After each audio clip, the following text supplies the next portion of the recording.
Dear students,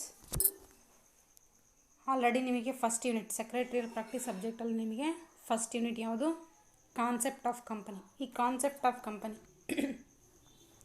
company ನಿಮಗೆ ಕಂಪನಿಯಲ್ಲಿ ಬರುವಂತಹ ಅರ್ಥ ಅಥವಾ ಅದರ ಪ್ರಕಾರಗಳನ್ನು ಅಥವಾ ಅದರ ಲಕ್ಷಣಗಳನ್ನು, ಆಮೇಲೆ ಅದರಲ್ಲಿ ಡಿಫ್ರೆನ್ಸ್ ಬಿಟ್ವೀನ್ ಪ್ರೈವೇಟ್ ಮತ್ತು ಪಬ್ಲಿಕ್ ಕಂಪನಿ, ಖಾಸಗಿ ಮತ್ತು ಸಾರ್ವಜನಿಕ ಕಂಪನಿ ಬಗ್ಗೆ, ಆಮೇಲೆ ಅದರಲ್ಲಿ ಕಂಪನಿಯಲ್ಲಿ ಬರುವಂಥ ಹಂತಗಳು, ಕಂಪನಿಯನ್ನು ಒಂದು ಪ್ರಾರಂಭ ಮಾಡಬೇಕು, ಕಂಪನಿಯನ್ನು ಒಂದು ಕಂಪನಿ ಫಾರ್ಮೇಷನನ್ನು ಮಾಡಬೇಕು, ಕಂಪನಿಯಲ್ಲಿ ಫಾರ್ಮೇಷನ್ ಸ್ಟೇಜಸ್ ಅಂತೇಳಿ ಹೇಳಿದೆ. ಅಂದರೆ ಆ ಕಂಪನಿಯನ್ನು ಫಾರ್ಮೇಷನ್ ಮಾಡಬೇಕು ಅಂದರೆ ಕಂಪನಿಯನ್ನು ಪ್ರಾರಂಭ ಮಾಡುವ ಹಂತವನ್ನು ನಿಮಗೆ ತಿಳಿಸಿದೆ. ಅಂದರೆ ಅಲ್ಲಿ 4 ಹಂತಗಳಾಗಿ ಬರ್ತವೆ ನಿಮಗೆ ಅಂತೇಳಿ ತಿಳಿಸಿದ್ದೆ. ಇದಿಷ್ಟು ಫಸ್ಟ್ ಯೂನಿಟಲ್ಲಿ ನಿಮಗೆ ಹೇಳಿದೆ, ಯಾವುದು ಕಾನ್ಸೆಪ್ಟ್ ಆಫ್ ಕಂಪನಿಯಲ್ಲಿ. ನೆಕ್ಸ್ಟ್ ಬರೋವಂಥದ್ದು ಯಾವುದು ಡಾಕ್ಯುಮೆಂಟ್ಸ್ ಆಫ್ ಕಂಪನಿ. ಅಂದರೆ documents of company second unit ಯಾವುದು ಡಾಕ್ಯುಮೆಂಟ್ಸ್ ಆಫ್ ಕಂಪನಿ, ಕಂಪನಿಯ ದಾಖಲು ಪತ್ರಗಳು. ಕಂಪನಿಯ ದಾಖಲು ಪತ್ರಗಳು ಅಂತಂದರೆ ಈ ಕಂಪನಿ ದಾಖಲು ಪತ್ರಗಳು ಎರಡನೇ ಯೂನಿಟ್ ನಿಮಗೆ. ಸೆಕೆಂಡ್ ಯೂನಿಟ್ ಯಾವುದು ಡಾಕ್ಯುಮೆಂಟ್ಸ್ ಆಫ್ ಕಂಪನಿ. ಅಂದರೆ ಈ ಕಂಪನಿ ದಾಖಲೆ ಪತ್ರಗಳು ಅಂತಂದರೆ ನಾವು ಯಾವುದೇ ಒಂದು, ಈಗ ಫಾರ್ ಎಕ್ಸಾಂಪಲ್ ಈಗ ಒಂದು ಸೈಟ್ ತೊಗೊತೀವಿ. ಈಗ ಫಾರ್ ಎಕ್ಸಾಂಪಲ್ ಸೈಟ್ ತೊಗೊತೀವಿ ಅಂತಂದರೆ ಅದು ನಮ್ಮ ಹೆಸರಲ್ಲಿ ರಿಜಿಸ್ಟರ್ ಆಗಬೇಕು. ಅದು ರಿಜಿಸ್ಟರ್ಡ್ ಆಗಬೇಕು ಅಂತಂದರೆ ನಾವೇನು ಮಾಡ್ತೀವಿ ಅಂತಂದರೆ ನಮ್ಮ ಹೆಸರಿನ ಮುಖಾಂತರ ಆ ಜಾಗವನ್ನು ನೋಂದಾಯಿಸ್ತೀವಿ. ಆವಾಗ ಅದೇನಾಗುತ್ತೆ, ಅದು ನಮ್ಮ ಹೆಸರಲ್ಲಿ ನಮ್ಮ ಜಾಗ ಅಂತೇಳಿ ಅನ್ಸ್ಕೊಳುತ್ತೆ. ಅದೇ ನಮ್ಮ ಹೆಸರಲ್ಲಿ ನಾನು ಬರೀ ದುಡ್ಡು ಕೊಟ್ಟು ಸುಮ್ಮನೆ ಕೂತ್ರೆ ಅದು ನಮ್ಮ ಜಾಗ ಅಂತ ಅನ್ಸ್ಕೊಳುತ್ತಾ. ಅದಕ್ಕೆ ಆದಂತಹ ದಾಖಲೆ ಪತ್ರಗಳನ್ನು ನಾವು ಸಿದ್ಧ ಮಾಡಬೇಕಾಗತ್ತೆ. ಅದಕ್ಕೋಸ್ಕರ ನಾವು ಅಂದರೆ ಆ ಒಂದು ಪರ್ಪೋಸ್, ಆ ಸೈಟ್ ಪರ್ಪೋಸ್ ನಾವೇನು ಮಾಡಬೇಕಂದ್ರೆ ಕೆಲವೊಂದು ಡಾಕ್ಯುಮೆಂಟ್ಸ್ಗಳನ್ನು ಪ್ರಿಪೇರ್ ಮಾಡಬೇಕಾಗತ್ತೆ. ಅಂದರೆ ಯಾವುದೇ ಒಂದು ದಾಖಲೆ ಪತ್ರಗಳು ಇಲ್ಲದೆ ಅದು ನಮ್ಮದು ಅಂತ ಹೇಳಲಿಕ್ಕೆ ಇಲ್ಲಿ ಸಾಧ್ಯ ಇಲ್ಲ. ನೀವು ಯಾವುದೇ ಈಗ ಮನೆ ಕಟ್ಟಿಸ್ಬೇಕು, ಮನೆ ನಮ್ಮ ಹೆಸರಿಗಿದೆನಾ, ಆ ಜಾಗ ನಮ್ಮ ಹೆಸರಿಗಿದೆನಾ, ಪ್ರತಿಯೊಂದನ್ನು ಏನು ಮಾಡ್ತಾರೆ. ಈಗ ಫಾರ್ ಎಕ್ಸಾಂಪಲ್ ನೀವು ಬ್ಯಾಂಕಲ್ಲಿ ಲೋನ್ ತೊಗೋಬೇಕಾಗತ್ತೆ. ಬ್ಯಾಂಕಲ್ಲಿ ಲೋನ್ ತೊಗೋಬೇಕು ಅಂತಂದರೆ ಈಗ ಮನೆ ಕಟ್ಟಿಸ್ಲಿಕ್ಕೆ ಹೋಮ್ ಲೋನ್ ತೊಗೋಬೇಕು ಅಂತಂದರೆ ಅವ್ರು ಏನು ಮಾಡ್ತಾರೆ, ಎಲ್ಲ ವೆರಿಫಿಕೇಷನ್ ಮಾಡ್ತಾರೆ. ಅಂದರೆ ನಮ್ಮ ಹೆಸರಿನಲ್ಲಿ ಈ ದಾಖಲೆ ಪತ್ರಗಳು ಇದಾವ ಇಲ್ಲ, ಈ ಡಾಕ್ಯುಮೆಂಟ್ಸ್ಗಳು ಇದಾವ ಇಲ್ಲ, ಅದನ್ನೆಲ್ಲ ವೆರಿಫೈ ಮಾಡಿದ ಮೇಲೆ ಅವ್ರು ಏನು ಮಾಡ್ತಾರೆ, ಲೋನ್ ಸ್ಯಾಂಕ್ಷನ್ ಮಾಡ್ತಾರೆ. ಅಂದರೆ ಈಗ ಸುಮ್ಮನೆ ನಾವು ಕೇಳಿದ ತಕ್ಷಣ ಅವ್ರು ಕೊಡ್ತಾರೆ. ಬ್ಯಾಂಕಲ್ಲಿ ಯಾವುದೇ ಬ್ಯಾಂಕಲ್ಲಿ ಹೋದ ತಕ್ಷಣ ನನಗೆ ಲೋನ್ ಬೇಕು ಅಂದರೆ ನಿಮಗೆ ಅಂದರೆ ಯಾವುದೇ ಒಂದು, ಈಗ ಫಾರ್ ಎಕ್ಸಾಂಪಲ್ ಈಗ ನಮ್ಮ ಸ್ಯಾಲ್ರಿ ಮೇಲೆ ಡಿಪೆಂಡ್ ಆಗಿ ನಮ್ಮ ಸ್ಯಾಲ್ರಿ, ನಾವು ಯಾವ ಕಂಪನಿಯಲ್ಲಿ ವರ್ಕ್ ಮಾಡ್ತಾ ಇದ್ದೀವಿ, ಯಾವ ಆಫೀಸಲ್ಲಿ ನಾವು ವರ್ಕ್ ಮಾಡ್ತಾ ಇದ್ದೀವಿ, ಸ್ಯಾಲ್ರಿ ಸರ್ಟಿಫಿಕೇಟನ್ನು ನೋಡೋದಾಗಿರ್ಬೋದು, ಇವ್ರಿಗೆ ಮಂತ್ಲಿ ಎಷ್ಟು ಸ್ಯಾಲ್ರಿ ಬರುತ್ತೆ, ಆಮೇಲೆ ಇವರಿಗೆ ತೀರಿಸಲಿಕ್ಕೆ ಅನುಕೂಲ ಆಗುತ್ತೋ ಇಲ್ಲ, ಇವ್ರು ಲೋನ್ ತೊಗೊಂಡ್ರೆ ಪ್ರತಿಯೊಂದನ್ನು ವೆರಿಫೈ ಮಾಡ್ತಾರೆ. ಯಾರೇ ಆಗಲಿ ನಿಮಗೆ ಸುಮ್ಮನೆ ಬಂದು ನಿಮಗೆ ಅಂದರೆ ನಾವು ಲೋನ್ ಕೊಡ್ತೀವಿ ಅಂತೆಲ್ಲ ಹೇಳೋದಿಲ್ಲ. ಅದಕ್ಕೆ ಏನು ಮಾಡೋದು, ದಾಖಲೆಗಳು ಬೇಕೇ ಬೇಕು. ಯಾವುದೇ ಒಂದು ಕೆಲಸಕ್ಕೆ ಕಂಪಲ್ಸರಿಯಾಗಿ ಡಾಕ್ಯುಮೆಂಟ್ಸ್ಗಳು ಬೇಕೇ ಬೇಕು. ನೀವೇ ಫಾರ್ ಎಕ್ಸಾಂಪಲ್ ಈಗ PUC ಮುಗಿದು ಡಿಗ್ರಿ ಅಡ್ಮಿಷನ್ ತೊಗೊಂಡಿದ್ದೀರಿ. PUC ಮುಗಿದು ಡಿಗ್ರಿ ಅಡ್ಮಿಷನ್ ತೊಗೊಂಡಿದ್ದೀರಿ ಅಂತಂದರೆ ನಿಮ್ಗೆ ಹಾಗೆ ಸುಮ್ಮನೆ ಅಡ್ಮಿಷನ್ಸ್ ಕೊಡಲ್ಲ. ಕಂಪಲ್ಸರಿಗೆ ಏನು ಮಾಡ್ತಾರೆ, ನಿಮ್ಮ ರಿಸಲ್ಟ್ ಶೀಟ್ಗಳು, ನಿಮ್ಮ ಸೆಕೆಂಡ್ PUC ರಿಸಲ್ಟ್ ಶೀಟ್ ಆಗಿರ್ಬೋದು, TC ಆಗಿರ್ಬೋದು, ಒರಿಜಿನಲ್ ಮಾರ್ಕ್ಸ್ ಕಾರ್ಡ್ಸ್ ಆಗಿರ್ಬೋದು, ಪ್ರತಿಯೊಂದನ್ನು ನೋಡ್ತಾರೆ ಇಲ್ಲ. ಅಂದರೆ ಈಗ ಫೇಲ್ ಆದ್ರೂ ಅಡ್ಮಿಷನ್ ತೊಗೊಳೋದಿಲ್ಲ. ಅದಕ್ಕೆ ಕಂಪಲ್ಸರಿಯಾಗಿ ಡಾಕ್ಯುಮೆಂಟ್ಸ್ಗಳು ನಮಗೆ ಬೇಕೇ ಬೇಕು. ದಾಖಲೆಗಳಿಲ್ಲದೆ ಯಾವುದೇ ಒಂದು ಕೆಲಸ ಕಾರ್ಯಗಳು ಆಗೋದಿಲ್ಲ ಅಂತೇಳಿ ಹೇಳ್ತಾರೆ.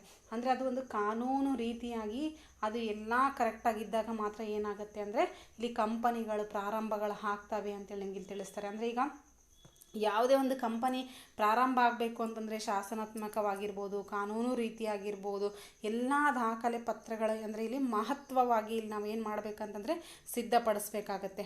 ಅದಕ್ಕೋಸ್ಕರ ಒಂದು ಇಂಪಾರ್ಟೆನ್ಸನ್ನು ನಾವು ಡಾಕ್ಯುಮೆಂಟ್ಸ್ಗಳಿಗೆ ಕೊಡ್ತಾ ಇದ್ದೀವಿ. ಇಂಪಾರ್ಟೆನ್ಸ್ ಕೊಡದೇ ಇದ್ದರೆ ಡಾಕ್ಯುಮೆಂಟ್ಸ್ಗಳಿಗೆ ಬೆಲೆ ಇರೋದಿಲ್ಲ, ಕಂಪನಿಗೂ ಸಹ ಇಲ್ಲಿ ಬೆಲೆ ಇರೋದಿಲ್ಲ. ಏನಾದರೂ ಕಂಪನಿಯಲ್ಲಿ ತೊಂದರೆಗಳಾದರೆ ನಾವು ಫಸ್ಟ್ ನೋಡೋದೇ ಅಲ್ಲಿರುವಂತಹ ದಾಖಲೆಗಳಿಲ್ಲ ಅಂತಂದರೆ ಅದು ಶಾಸನಾತ್ಮಕವಾಗಿಲ್ಲ, ಕಾನೂನು ರೀತಿಯಾಗಿಲ್ಲ, ಲಾಫುಲ್ ಆಗಿಲ್ಲ ಅಂತೇಳಿ ನಮಗೆ ಹೇಳ್ತಾರೆ. ಅದಕ್ಕೋಸ್ಕರ ಏನು ಮಾಡಬೇಕು ಅಂತಂದರೆ ಯಾವುದೇ ಒಂದು ಕಂಪನಿನ ಈಗ ಲಾ ಬೋರ್ಡ್ ಪ್ರಕಾರ ನಾವೇನು ಮಾಡಬೇಕು ಅಂತಂದರೆ ಕಾನೂನು ರೀತಿಯಲ್ಲಿ ನಾವು ಸೂಚಿಸಿದಂತೆ ದಾಖಲು ಪತ್ರಗಳನ್ನು ತಯಾರು ಮಾಡಬೇಕು ಅಂತೇಳಿ ಹೇಳ್ತಾರೆ. ಅಂದರೆ ಇಲ್ಲಿ ಬಹಳಷ್ಟು ಜಾಗರೂಕತರಾಗಿ ನಾವು ಕೆಲಸ ಮಾಡಬೇಕಾಗತ್ತೆ. ಅಂದರೆ ನಾವು ಯಾಕಂದರೆ ಇಲ್ಲಿ ನಾವು ಇದಕ್ಕೆ ಇಂಪಾರ್ಟೆನ್ಸನ್ನು ಕೊಟ್ಟರೆ ಮಾತ್ರ ನಾವು ಮುಂದೆ ಬರಲಿಕ್ಕೆ ಸಾಧ್ಯ. ಇದಕ್ಕೆ ಡಾಕ್ಯುಮೆಂಟ್ಸ್ಗಳಿಗೆ ಇಂಪಾರ್ಟೆನ್ಸೇ ಕೊಡಲಿಲ್ಲ ಅಂತಂದರೆ ಸಾಕಷ್ಟು ನಷ್ಟಗಳನ್ನು ಅನುಭವಿಸ್ಬೇಕಾಗತ್ತೆ, ಕಂಪನಿಯನ್ನು ಸಹ ಮುಚ್ಚಬೇಕಾಗತ್ತೆ. ಅಂದರೆ ಕಂಪನಿಗಳು ಕ್ಲೋಸ್ ಆಗ್ತವೆ ಅಂತೇಳಿ ಹೇಳ್ಬೋದು. ಅಂದರೆ ಹಿಂಗಾಗಿ ಅದಕ್ಕೆ ಪ್ರತಿಯೊಂದಕ್ಕಾಗಿ ನಾವು ದಾಖಲೆಗಳನ್ನು ನಾವಿಲ್ಲಿ ಸೃಷ್ಟಿ ಮಾಡಲೇಬೇಕು ಅಂತೇಳಿ ಹೇಳ್ತಾರೆ. ಅಂದರೆ ಈ ದಾಖಲೆ ಪತ್ರಗಳಲ್ಲಿ ನಿಮ್ಗೆ 4 ಹಂತಗಳನ್ನು ತಿಳಿಸಿದ್ದೆ, ಸ್ಟೇಜಸ್ ಫಾರ್ಮೇಷನ್ ಆಫ್ ಕಂಪನಿಯಲ್ಲಿ. ಅಲ್ಲಿ 4 ಯಾವುದು ಅಂತಂದರೆ ಪ್ರವರ್ತನೆ, ಪ್ರಮೋಷನ್, ಎರಡನೇದು ಯಾವುದು ಇದು ಪ್ರಮೋಷನನ್ನು ಫಸ್ಟ್ ಪ್ರಮೋಷನ್ ಹೇಳಿದ್ದೆ. ಸೆಕೆಂಡ್ ಒನ್ ಈ ಕಂಪನಿ, ಸೆಕೆಂಡ್ ಪಾಯಿಂಟ್ ಏನು ಹೇಳಿದೆ ನಾನು ನಿಮಗೆ ಅಲ್ಲಿ, ನಾನು ನಿಮಗೆ ಸೆಕೆಂಡ್ ಪಾಯಿಂಟ್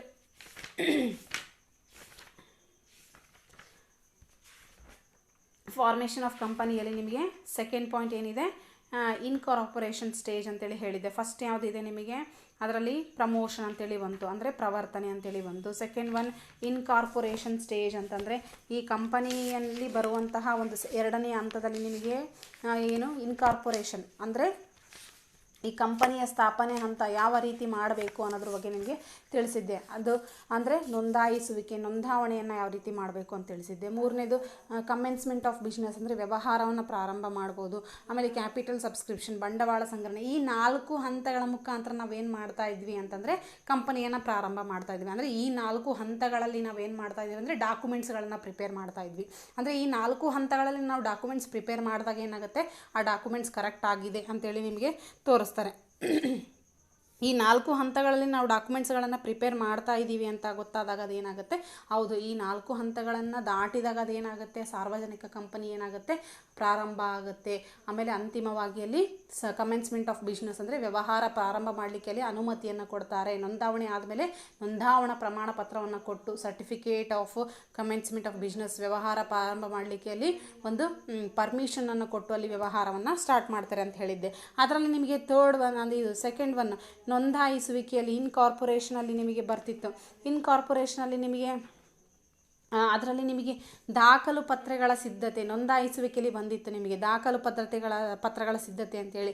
ಅದರಲ್ಲಿ ನಾನು ನಿಮಗೆ 2 ಪಾಯಿಂಟ್ಸ್ ಬರ್ತವೆ ಅಂತ ಹೇಳಿದ್ದೆ. ಅಂದರೆ ಮೆಮೊರಂಡಮ್ ಆಫ್ ಅಸೋಸಿಯೇಷನ್ ಮತ್ತು ಆರ್ಟಿಕಲ್ ಆಫ್ ಅಸೋಸಿಯೇಷನ್ ಅಂದರೆ ಮನವಿ ಪತ್ರ ಮತ್ತು ಲಿಖಿತ ಕಟ್ಟಳೆಗಳಂತೇಳಿ ನಿಮಗೆ 2 ರೀತಿಯಾದಂತಹ ಒಂದು ಹಂತಗಳು. ಅಂದರೆ ಆ 2 ರೀತಿಯಾದಂಥ ಹಂತಗಳು ಎದರಲ್ಲಿ ಬರ್ತವೆ ಅಂದರೆ ನೋಂದಾಯಿಸುವಿಕೆ ಹಂತದಲ್ಲಿ ಬರುವಂತಹ ಮನವಿ ಪತ್ರ ಮತ್ತು ಲಿಖಿತ ಕಟ್ಟಳೆಗಳು, ಅವು ದಾಖಲೆ ಪತ್ರಗಳ ಸಿದ್ಧತೆಯಲ್ಲಿ ಬರುತ್ತೆ. ಅಂದರೆ ಡಾಕ್ಯುಮೆಂಟ್ಸ್ ಆಫ್ ಕಂಪನಿಯಲ್ಲಿ ಬರುತ್ತೆ. ಅಂದರೆ ಮೆಮೊರಂಡಮ್ ಆಫ್ ಅಸೋಸಿಯೇಷನ್ ಅಂತಂದರೆ ಏನು, ದಾಖಲು ಪತ್ರಗಳ ಸಿದ್ಧತೆ ಅಂತೇಳಿ ಹೇಳ್ಬೋದು. ಆ ದಾಖಲು ಪತ್ರಗಳ ಸಿದ್ಧತೆ ಯಾವ ರೀತಿ ಮಾಡ್ತಾರೆ, ಮೆಮೊರಂಡಮ್ ಆಫ್ ಅಸೋಸಿಯೇಷನನ್ನು ಯಾವ ರೀತಿ ಮಾಡ್ತಾರೆ ಅಂತೇಳಿ ಹೇಳ್ತಾರೆ. ಈ ಮೆಮೊರಂಡಮ್ ಆಫ್ ಅಸೋಸಿಯೇಷನ್ ದಾಖಲು ಪತ್ರ ಅಂತಂದರೆ ಏನು, ಮನವಿ ಪತ್ರ ಅಂದರೆ ಏನು, ಮೆಮೊರಂಡಮ್ ಆಫ್ ಅಸೋಸಿಯೇಷನ್ ಮನವಿ ಪತ್ರ. ಈ ಮನವಿ ಪತ್ರ ಅಂತಂದರೆ ಇದು ನಾನು ಹೇಳಿದೆ ಆಲ್ರೆಡಿ, ಇದು 4 ಹಂತಗಳನ್ನು ಪೂರ್ಣಗೊಳಿಸಿದಾಗ ಮಾತ್ರ ಏನಾಗಿ ಮಾಡ್ಬೋದು, ವ್ಯವಹಾರವನ್ನು ಮಾಡ್ಬೋದು, ಕಮೆನ್ಸ್ಮೆಂಟ್ ಆಫ್ ಬಿಸ್ನೆಸ್ಸನ್ನು ಮಾಡ್ಬೋದು. ಫಾರ್ಮೇಷನ್ ಆಫ್ ಕಂಪನಿಯನ್ನು ಮಾಡಿದಾಗ 4 ಸ್ಟೇಜಲ್ಲಿ ಮಾಡಿದಾಗ ಅದೇನಾಗುತ್ತೆ, ಕಮೆನ್ಸ್ಮೆಂಟ್ ಆಫ್ ಬಿಸ್ನೆಸ್ಸನ್ನು ಇಲ್ಲಿ ಮಾಡ್ಬೋದು ಅಂತೇಳಿ ಹೇಳ್ತಾರೆ. ಅಂದರೆ ಇದು ಮನವಿ ಪತ್ರ, ಮೆಮೊರಂಡಮ್ ಆಫ್ ಅಸೋಸಿಯೇಷನ್ ಇದು ಒಂದು. ಮನವಿ ಪತ್ರ ಅಂತಂದರೆ ಇದರ ಅರ್ಥ ಏನಂತಂದರೆ, ಮನವಿ ಪತ್ರವು ಪ್ರಥಮ ಮೂಲಭೂತ ದಾಖಲು ಪತ್ರವಾಗಿದ್ದು ನೋಂದಾವಣೆಯು ಹಂತದಲ್ಲಿ ರೂಪ ಪಡೆಯುತ್ತದೆ ಅಂತೇಳಿ ಹೇಳ್ತಾರೆ. ಅಂದರೆ ಇದು memorandum of association is A first fundamental document prepared by the company in the incorporation stage ಅಂತೇಳಿ ಹೇಳ್ತಾರೆ. ಅಂದರೆ ಇಲ್ಲಿ ಮನವಿ ಪತ್ರ ಏನಾಗುತ್ತೆ ಅಂತಂದರೆ ಇದು ಪ್ರಥಮ ಮೂಲಭೂತ ದಾಖಲು ಪತ್ರ ಅಂತೇಳಿ ಹೇಳ್ತಾರೆ. ಫಸ್ಟ್ ಫಂಡಮೆಂಟಲ್ ಡಾಕ್ಯುಮೆಂಟ್ ಅಂತೇಳಿ ಹೇಳ್ತಾರೆ. ಇದನ್ನು ಮೊದಲನೇದಾಗಿ ಈ ಪತ್ರವನ್ನು ತಯಾರು ಮಾಡ್ತಾರೆ. ಅದಂದರೆ ಈ ಕಂಪನಿ ಬಗ್ಗೆ, ಈ ಒಂದು ಕಂಪನಿಯ ಹುಟ್ಟು ಅಂದರೆ ಈ ಕಂಪನಿಯ ಒಂದು ಯಾವ ರೀತಿ ಕಂಪನಿ ಹುಟ್ಕೊಂತು ಅನ್ನೋದ್ರ ಬಗ್ಗೆ ಇಲ್ಲಿ ಮಾಹಿತಿ. ಅಂದರೆ for example the term memorandum of means ಅಂತಂದರೆ, ಮೆಮೊರಂಡಮ್ ಅಂತಂದರೆ ಬಯೋಡಾಟಾ, ಮೆಮೊರಂಡಮ್ ಅಂತಂದರೆ ಬಯೋಡಾಟಾ ಆಫ್ ಕಂಪನಿ. ಅಂದರೆ ಈ ಕಂಪನಿ ಹುಟ್ಟು ಯಾವ ರೀತಿ ಆಯಿತು, ಈ ಬಯೋಡಾಟಾ ಅಂತಂದರೆ ಈ ಕಂಪನಿಯ ಹುಟ್ಟು ಯಾವ ರೀತಿ ಆಗಿದೆ ಅನ್ನೋದ್ರ ಬಗ್ಗೆ ಇಲ್ಲಿ ತಿಳಿಸಿಕೊಡುವಂತಹದ್ದು ಒಂದು. ಅದಕ್ಕೆ ಇದನ್ನೇನಂತ ಕರೀತಾರೆ ಅಂತಂದರೆ ಇದು ಮೂಲಭೂತ ಅತ್ಯಂತ ಪ್ರಮುಖವಾದ ದಾಖಲು ಪತ್ರ ಅಂತೇಳಿ ಕರೀತಾರೆ. It is fundamental document because it explains all fundamental facts abouts company ಅಂತೇಳಿ ಹೇಳ್ತಾರೆ. ಅಂದರೆ ಮೂಲಭೂತವಾಗಿ ಕಂಪನಿಯಲ್ಲಿರುವಂತಹ ಎಲ್ಲ ಮಾಹಿತಿಗಳನ್ನಾಗಿರ್ಬೋದು, ಕಂಪನಿಯಲ್ಲಿರುವಂತಹ ಎಲ್ಲ ಮಾಹಿತಿಗಳನ್ನು ಅಥವಾ ಅಲ್ಲಿ ಏನೇನು ವ್ಯವಹಾರ ಮಾಡಬೇಕು ಅನ್ನೋದ್ರ ಬಗ್ಗೆ ಇದು ಪ್ರತಿಯೊಂದನ್ನು ಇದು ತಿಳಿಸ್ಕೊಡೋವಂಥದ್ದು. ಅಂದರೆ ಇದು ಮನವಿ ಪತ್ರ, ಮೆಮೊರೆಂಡಮ್ ಆಫ್ ಅಸೋಸಿಯೇಷನ್ ಅಂತೇಳಿ ನಿಮಗೆ ಹೇಳ್ತಾರೆ. ಈ ಮೆಮೊರೆಂಡಮ್ ಆಫ್ ಅಸೋಸಿಯೇಷನನ್ನು ಡಿಫನೇಷನ್ ಕೊಟ್ಟಿದ್ದಾರೆ ಯಾರು ಅಂತಂದರೆ ಭಾರತೀಯ ಕಂಪನಿಗಳ ಕಾನೂನು 1956 ಪರಿಚ್ಛೇದ 2/28ರಲ್ಲಿ Indian Companies act 1956 under 2 subsection 28ಅಲ್ಲಿ ನಿಮಗೆ ಡೆಫಿನಿಷನನ್ನು ಹೇಳಿದ್ದಾರೆ. ಅಂದರೆ ಮೆಮೊರೆಂಡಮ್ ಎಂದರೆ ಕಂಪನಿಯ ಕಾಯ್ದೆಯಡಿಯಲ್ಲಿ ಅಥವಾ ಹಿಂದಿನ ಯಾವುದೇ ಕಾಯ್ದೆಯಡಿಯಲ್ಲಿ ಮೂಲಭೂತವಾಗಿ ಸಿದ್ಧಪಡಿಸಿದ ಮತ್ತು ಕಾಲಾನುಕ್ರಮವಾಗಿ ತಿದ್ದುಪಡಿಸಿದ ಮನವಿ ಪತ್ರ ಅಂತೇಳಿ ಕರೀತಾರೆ. Memorandum means memorandum of association of company as originally framed or altered from time to time in pursuance of the act or any other previous acts ಅಂತೇಳಿ ಕರೀತಾರೆ.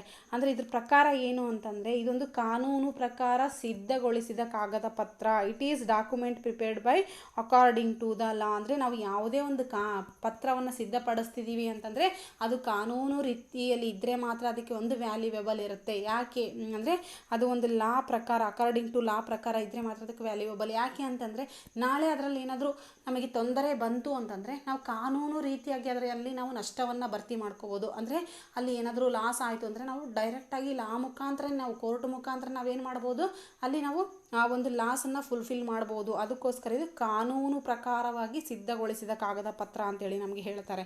ನೆಕ್ಸ್ಟ್ ಇದನ್ನು ಕಂಪನಿಗಳ ಕಾನೂನು 1956 ಪ್ರಕಾರ ಅಥವಾ ಅದಕ್ಕೂ ಮೊದಲಿನ ಯಾವುದೇ ಕಾಯ್ದೆಯ ಪ್ರಕಾರ ಸಿದ್ಧಗೊಳಿಸಲಾಗುತ್ತದೆ ಅಂತೇಳಿ ಹೇಳ್ತಾರೆ. ಅಂದರೆ it may be prepared according to the companies act 1956 or previous companies acts ಅಂತೇಳಿ ನಿಮಗೆ ಹೇಳಿದರೆ ಈ ಒಂದು ಭಾರತೀಯ ಕಂಪನಿ ಕಾನೂನಿನಲ್ಲಿ.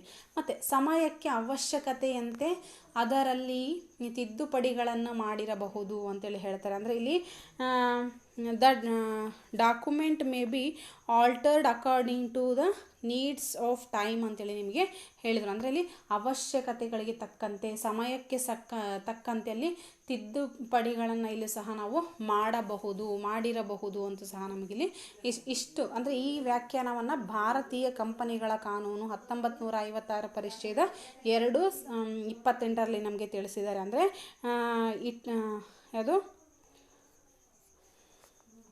Indian Companies act 1956 under 2 subsection 28ಅಲ್ಲಿ ನಿಮಗೆ ಈ ರೀತಿಯಾಗಿ ನಿಮಗೆ ತಿಳಿಸಿದ್ದಾರೆ. ಅದೇ ನೆಕ್ಸ್ಟ್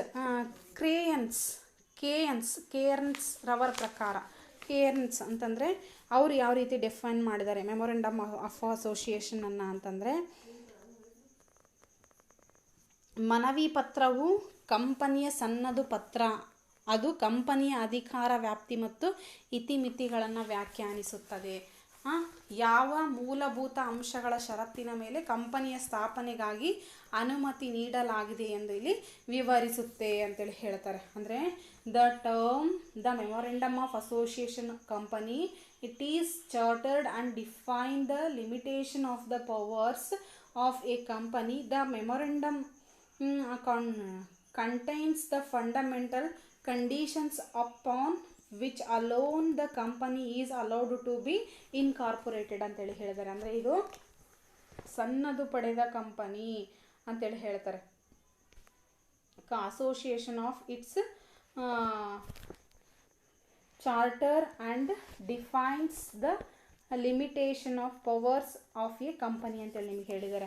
ಅಂದರೆ ಇದು ಅಧಿಕಾರ ವ್ಯಾಪ್ತಿಯಾಗಿರ್ಬೋದು, ಸನ್ನದು ಆಗಿರ್ಬೋದು, ಇತಿಮಿತಿಗಳನ್ನು ಇಲ್ಲಿ ಈ ರೀತಿಯಾಗಿ ವ್ಯಾಖ್ಯಾನದ ಮುಖಾಂತರ ಏನು ಮಾಡಿದ್ದಾರೆ ಅಂತಂದರೆ KN's ರವರು ಇಲ್ಲಿ ವಿವರಿಸ್ತಾ ಹೋಗಿದ್ದಾರೆ ಅಂತೇಳಿ ಹೇಳ್ತಾರೆ. ಇದಿಷ್ಟು ನಿಮಗೇನಾಗಿದೆ ಅಂತಂದರೆ ಈ ಕಂಪನಿಯ ಇದು ದಾಖಲೆ ಪತ್ರ ಮೆಮೊರೆಂಡಮ್ ಆಫ್ ಅಸೋಸಿಯೇಷನ್ನಲ್ಲಿ ನಿಮಗೆ ಈ ರೀತಿ ವ್ಯಾಖ್ಯಾನವನ್ನು, ಈ ರೀತಿ ಡೆಫಿನಿಷನನ್ನು ನಿಮಗೆ ಕೊಟ್ಟಿದ್ದಾರೆ. ಇದಿಷ್ಟು ಏನಾಯಿತು ಅಂತಂದರೆ ಈ ಮನವಿ ಪತ್ರ ಅಂದರೆ ಮೆಮೊರೆಂಡಮ್ ಆಫ್ ಅಸೋಸಿಯೇಷನ್ ನೆನ್ಪಿಟ್ಕೊಳ್ಳಿ. ಮೆಮೊರೆಂಡಮ್ ಆಫ್ ಅಸೋಸಿಯೇಷನ್ ಮನವಿ ಪತ್ರ ಅಂತಂದರೆ ನಿಮಗೆ ಇಲ್ಲಿ ಪ್ರಥಮ ಮೂಲಭೂತ ದಾಖಲು ಪತ್ರ ಅಂತೇಳಿದ್ರೆ ಫಸ್ಟ್ ಫಂಡಮೆಂಟಲ್ ಡಾಕ್ಯುಮೆಂಟ್ ಅಂತೇಳಿ ನಿಮಗೆ ಹೇಳಿದ್ದಾರೆ. ಅದಕ್ಕೆ ಈ ಮೆಮೊರೆಂಡಮ್ ಆಫ್ ಅಸೋಸಿಯೇಷನ್ ಎದರಲ್ಲಿ ಬರ್ತದೆ ಅಂದರೆ ದಾಖಲೆ ಪತ್ರಗಳು. ಇದೆಲ್ಲಿ ಬಂತು ಅಂತಂದರೆ ಇನ್ಕಾರ್ಪೊರೇಷನ್, ನೋಂದಾಯಿಸುವಿಕೆಯಲ್ಲಿ ಬಂದಿದ್ದು ದಾಖಲು ಪತ್ರಗಳ ಸಿದ್ಧತೆ ಅಂತೇಳಿ ಅದರಲ್ಲಿ ಬಂದಿರೋಂಥದ್ದು. ಅದಕ್ಕೆ ಇದನ್ನು ಈ ಮನವಿ ಪತ್ರದ ಮುಖಾಂತರ ಏನಾಗುತ್ತೆ ಅಂದರೆ ಕಂಪನಿಯ ಒಂದು ಹುಟ್ಟು ಆಗುತ್ತೆ. ಅಂದರೆ ಇದು ಫಸ್ಟ್ ಅಂದರೆ ಈಗ ಕಂಪನಿಯನ್ನು ಸ್ಥಾಪನೆ ಮಾಡಬೇಕು ಅಂತಂದರೆ ನಮಗೆ ಫಸ್ಟ್ ಬೇಕಾಗಿರೋದಂತಂದರೆ ಮೆಮೊರೆಂಡಮ್ ಆಫ್ ಅಸೋಸಿಯೇಷನ್. ಅಂದರೆ ಇದು ಏನೇನು ತಿಳಿಸುತ್ತೆ ಅಂತಂದರೆ ಕಂಪನಿಯಲ್ಲಿ ನಾವು ಕಂಪನಿಯಲ್ಲಿ ಕಾನೂನು ರೀತಿಯಾಗಿ ಯಾವ ರೀತಿ ಕಾರ್ಯಗಳನ್ನು ನಿರ್ವಹಿಸಬೇಕು, ಈ ಕಂಪನಿ ಮುಖಾಂತರ ನಾವು ಯಾವ ಒಂದು ವ್ಯವಹಾರವನ್ನು ಮಾಡ್ತಾ ಇದ್ದೀವಿ, ಪ್ರತಿಯೊಂದನ್ನು ಇಲ್ಲೇನಾಗುತ್ತೆ ಅಂತಂದರೆ ಕಾನೂನು ರೀತಿಯಾಗಿ ಇದು ಒಂದು ಮಾಹಿತಿಯನ್ನು ಹೊರಹಾಕುವ ಒಂದು ಪತ್ರ ಅಂತೇಳಿ ಹೇಳ್ತಾರೆ. ಈ ಪತ್ರ ಏನಂದರೆ ಪ್ರತಿಯೊಂದು ಕಂಪನಿಯನ್ನು ನಾವು ಸ್ಟಾರ್ಟ್ ಮಾಡ್ತಾ ಇದ್ದೀವಿ ಅಂತಂದರೆ ಕಂಪಲ್ಸರಿ ಇಟ್ಸ್ ಕಂಪಲ್ಸರಿ. ಯಾಕೆ ಅಂತಂದರೆ ಈ ಒಂದು ಕಂಪನಿಯನ್ನು ಪ್ರಾರಂಭ ಮಾಡಬೇಕು ಅಂತಂದರೆ ಈ ಪತ್ರ ಕಂಪಲ್ಸರಿಯಾಗಿ ಕಂಡೀಷನ್ ಇದು ಒಂದಂತರ. ಯಾಕಂದರೆ ಈ ಒಂದು ಮನವಿ ಪತ್ರದ ಮುಖಾಂತರ ಏನಾಗುತ್ತೆ ಅಂತಂದರೆ ಈ ಒಂದು ಮನವಿ ಪತ್ರದ ಮುಖಾಂತರ ಕಂಪನಿಗಳ ನೋಂದಾವಣೆ ಆಗುತ್ತೆ ಅಂತೇಳಿ ಹೇಳ್ತಾರೆ. ಮೆಮೊರೆಂಡಮ್ ಆಫ್ ಅಸೋಸಿಯೇಷನ್ ಸರ್ಟಿಫಿಕೇಟ್ ಇದ್ದರೆ ಮಾತ್ರ ಕಂಪನಿಗಳು ಪ್ರಾರಂಭ ಮಾಡಲಿಕ್ಕೆ ಅನುಮತಿಯನ್ನು ಕೊಡ್ತಾರೆ. ರಿಜಿಸ್ಟರ್ಡ್ಸ್ ಅಂದರೆ ನೋಂದಾವಣಾಧಿಕಾರಿಗಳು, ಇಲ್ಲಾಂದರೆ ಇದಕ್ಕೆ ಪರ್ಮಿಷನನ್ನು ಕೊಡೋದಿಲ್ಲ. ಕಂಪಲ್ಸರಿಯಾಗಿ ಏನು ಬೇಕು ಅಂತಂದರೆ ಮನವಿ ಪತ್ರ ಬೇಕು, ಮೆಮೊರೆಂಡಮ್ ಆಫ್ ಅಸೋಸಿಯೇಷನ್ ಬೇಕೇ ಬೇಕು ಅಂತ ನಿಮಗೆ ಈ ಒಂದು ಇದರಲ್ಲಿ ನಿಮಗೆ ತಿಳಿಸಿದ್ದಾರೆ. ನಿಮಗೆ ನೆಕ್ಸ್ಟ್ ಫೀಚರ್ಸ್, ಮನವಿ ಪತ್ರದ ಲಕ್ಷಣಗಳು ನಿಮಗೆ ನೆಕ್ಸ್ಟ್ ಕ್ಲಾಸಲ್ಲಿ ಹೇಳ್ತೀನಂತೆ. ಇವತ್ತಿನ ಕ್ಲಾಸಲ್ಲಿ ಇಂಟ್ರೊಡಕ್ಷನ್ ಮತ್ತು ಮೆಮೊರೆಂಡಮ್ ಆಫ್ ಅಸೋಸಿಯೇಷನ್ ಅಂದರೆ ಏನು, ಮೆಮೊರೆಂಡಮ್ ಆಫ್ ಅಸೋಸಿಯೇಷನ್ ಡೆಫಿನಿಷನನ್ನು ಹೇಳಿದ್ದೀನಿ, ಈ ಒಂದು ಇಂಟ್ರೊಡಕ್ಷನನ್ನು ನಮಗೆ ಹೇಳಿದ್ದೀನಿ. ನೆಕ್ಸ್ಟ್ ಕ್ಲಾಸಲ್ಲಿ ಅದರದ್ದು ಫೀಚರ್ಸ್ ಅಂದರೆ ಮನವಿ ಪತ್ರದ ಲಕ್ಷಣಗಳನ್ನು ನಿಮಗೆ ತಿಳಿಸ್ತಾ ಹೋಗ್ತೀನಂತೆ.